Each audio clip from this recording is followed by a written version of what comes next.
Hello everyone, welcome back to IGNOU exams. आज मैं आपको जीएस में इकोनॉमी में बैंकिंग सिस्टम करवाऊंगी।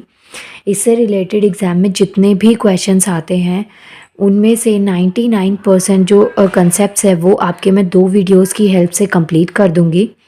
इसके अलावा भी पहले आप इन 2 वीडियोस को कंप्लीट देखिएगा। इसके अलावा भी अगर कोई टॉपिक या कोई क्वेश्चन जो आपने किसी पेपर में देखा हो, रह गया हो, तो आप मुझे कमेंट कर सकते हैं, जिससे कि मुझे भी और जिन्होंने नहीं पढ़ा होगा उनको भी वो क्वेश्चन मिल जाए।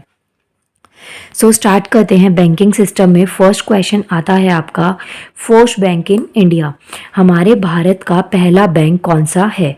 तो उसका नाम है द बैंक ऑफ हिंदुस्तान और 1770 में ये बैंक बना था। ये चीज़ आपको याद रखनी है। अब देखिए सेकंड क्वेश्चन जो है ना वो बिल्कुल फर्स्ट के सिमिलर है। जैसे फर्स्ट आपको क्या बोला गया है, फर्स्ट बैंक इन इंडिया, मतलब कि हमारे भारत का पहला बैंक, तो कौन सा है? Bank of Hindustan. लेकिन अगर पूछा जाए फर्स्ट प्रॉपर इंडियन बैंक, मतलब पहला भारतीय, पूरा प्रॉपर भारतीय बैंक कौन सा था, तो वो था पीएनबी, 1894 में बना था। तो फर्स्ट बैंक 1770। और अगर आपसे पूछा जाए कि फर्स्ट प्रॉपर इंडियन बैंक कौन सा था, तो वो पीएनबी था 1894 में। इसके बाद में नेक्स्ट आया इलाहाबाद बैंक, जो कि हुआ 1865 में। अब देखिए एक इम्पॉर्टेंट कंसेप्ट आता है हमारा, ये जो टाइम पीरियड था ना, ये फर्स्ट वर्ल्ड वॉर का और ये सेकेंड वर्ल्ड वॉर का, इस टाइम पीरियड के जो पहला गृह युद्ध हुआ था, पहला जो युद्ध हुआ और दूसरा जो युद्ध हुआ था ना, वर्ल्ड वॉर हुआ था, उसके बीच में जो टाइम पीरियड था उसमें जो हमारा आरबीआई है, रिजर्व बैंक ऑफ इंडिया, उसकी स्टैब्लिशमेंट हुई थी।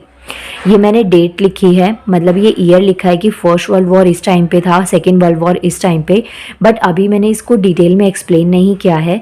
अगर आप चाहते हैं कि वर्ल्ड वॉर पढ़ना अच्छे से कि कब हुआ, किसके बीच में हुआ, किस वजह से हुआ, दोनों वर्ल्ड वॉर के बारे में, तो आप मुझे कमेंट कर सकते हैं। अदरवाइज हमारा आज का जो टॉपिक है वो बैंकिंग सिस्टम है, जिसमें मैं आपको बैंक की स्टैब्लिशमेंट डेट, कब कौन से बैंक को स्टैब्लिश किया गया, इंडियन बैंक कौन से थे, बैंकों का जो नेशनलाइजेशन, राष्ट्रीयकरण हुआ, प्राइवेटाइजेशन हुआ, ये सब चीज़ें कब हुई, तो ये सब मैं आपको पढ़ा रही हूँ। लेकिन स्टिल ये जीएस का ही टॉपिक है, वर्ल्ड वॉर, और अगर आपको जानना है, पढ़ना है, तो आप मुझे इसके लिए कमेंट भी कर सकते हैं।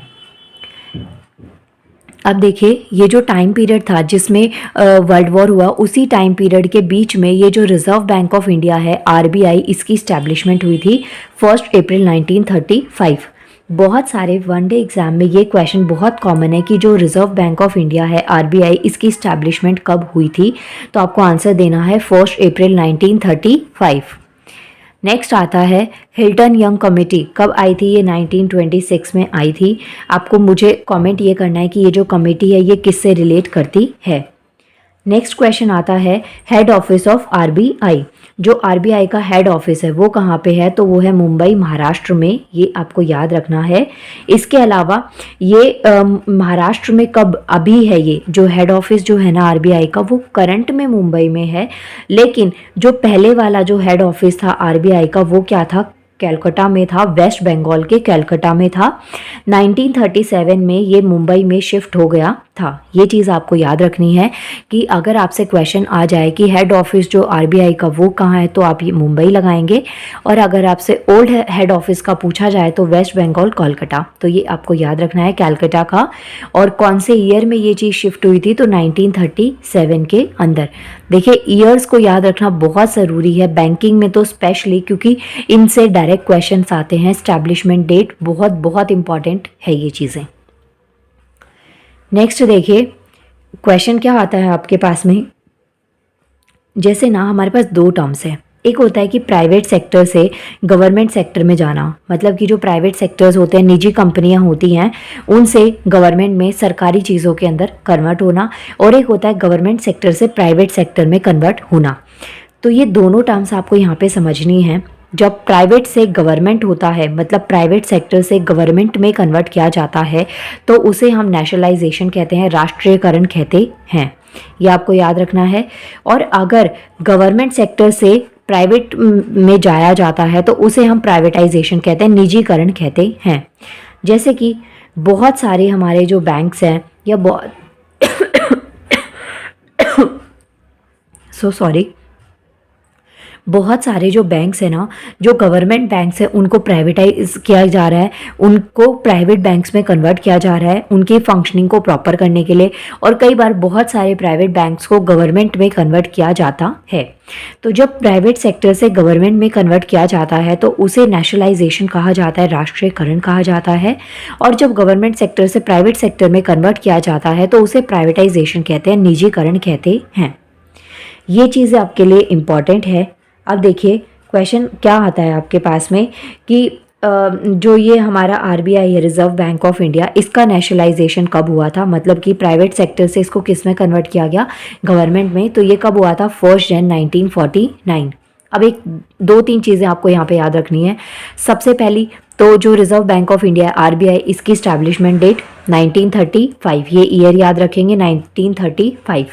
सेकंड कि जो इनका हेड ऑफिस है उसको शिफ्ट किया गया था, वो कब हुआ था, 1937 में। और थर्ड ईयर आपको याद रखना है कि जो नेशनलाइजेशन हुआ था, राष्ट्रीयकरण हुआ था, वो कब हुआ था, 1949 के अंदर। तो ये 3 फैक्टर्स है जो आपको याद रखने हैं। नेक्स्ट हमारे इंपॉर्टेंट करंट से रिलेटेड क्वेश्चन है कि जो आरबीआई है, रिजर्व बैंक ऑफ इंडिया है, इनके करंट में जो गवर्नर है वो कौन है। तो देखिए आरबीआई के जो गवर्नर है वो हैं शक्तिकांत दास। अब क्वेश्चन ये आ जाता है कि जो शक्तिकांत दास हैं वो कौन से नंबर के गवर्नर है आरबीआई के। तो आपको याद रखना है ये हैं 25th नंबर के, और इनसे पहले जो थे वो थे उर्जित पटेल। तो देखिए 25th नंबर पे हैं शक्तिकांत दास और 24th नंबर पे हैं उर्जित पटेल, ये आपको याद रखना है। और उर्जित पटेल से पहले थे रघुराम राजन, जो कि 23rd नंबर पे आरबीआई के गवर्नर थे।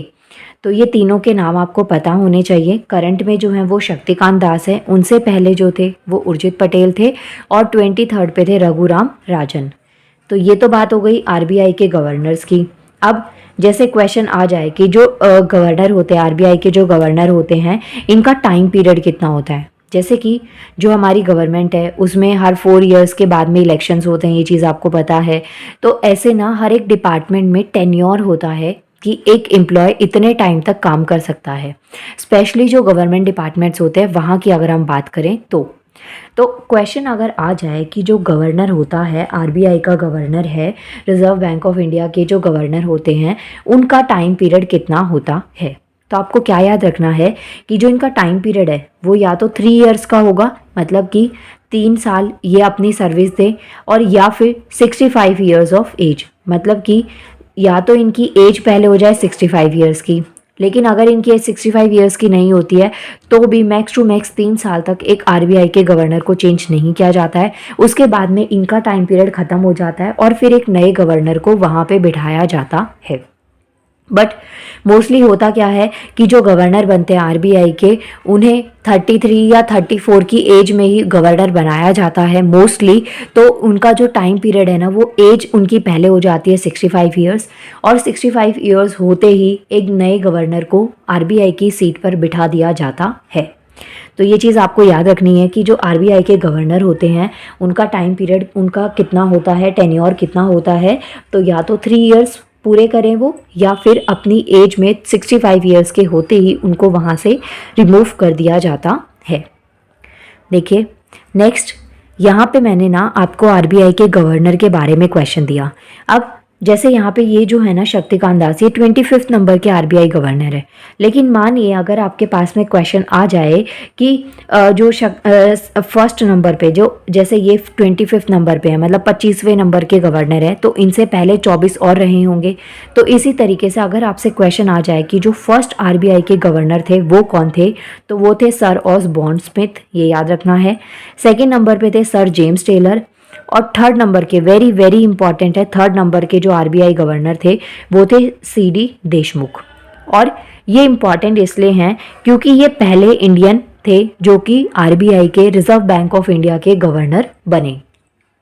अब यहाँ पे देखिए आपसे या तो क्वेश्चन ये पूछा जा सकता है कि फर्स्ट जो आरबीआई के गवर्नर थे वो कौन थे, सर ऑसबॉर्न स्मिथ, या फिर आपसे क्वेश्चन ये आ सकता है कि आरबीआई के, रिजर्व बैंक ऑफ इंडिया के फर्स्ट इंडियन गवर्नर कौन थे।